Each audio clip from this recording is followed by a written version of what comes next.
m'appelle Dorian McDermott et vous regardez une autre édition du calendrier économique de Dukascopy.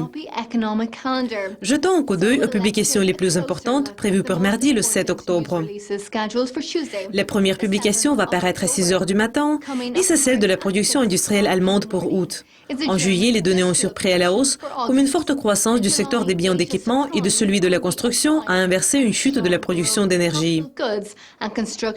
L'indice des prix à la consommation de la Suisse pour septembre, qui est bien surveillé, va paraître à 7h15. Les prix à la consommation sont restés inchangés en août, suivant une baisse de 0,4% enregistrée au cours du mois précédent. La production industrielle britannique pour août va suivre à 8h30. La production industrielle a progressé plus que prévu en juillet et la production d'énergie a connu la plus forte croissance. La publication suivante va paraître à 12h30 GMT et c'est celle des permis de construire du Canada pour août. Le nombre de permis augmente depuis 4 mois. Une estimation du PIB NIESR du Royaume-Uni pour septembre, qui est bien attendue, est prévue pour 14 heures.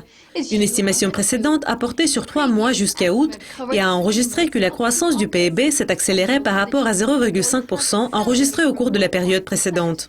Le crédit à la consommation des États-Unis pour août sera disponible à 7 heures du soir.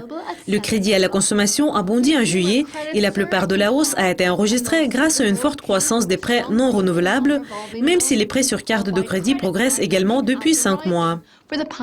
L'indice des prix des magasins BRC du Royaume-Uni sera publié à 23h01. L'indice a enregistré la 16e baisse consécutive mensuelle en juillet, comme une faible croissance des prix des produits alimentaires a été inversée par une chute de 3,3% enregistrée dans le secteur non alimentaire.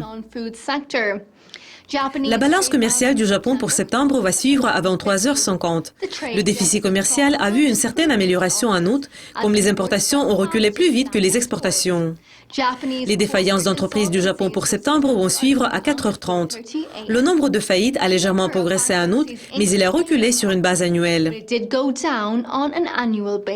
Et la dernière publication de l'ordre du jour va paraître à 5h du matin, lorsque la Banque du Japon va publier son rapport mensuel pour septembre.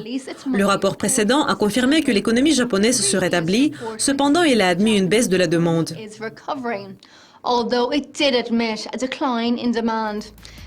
Donc, c'était les publications méritant votre attention prévues pour mardi. Revenez demain pour voir notre prochaine révision des publications importantes pour mercredi.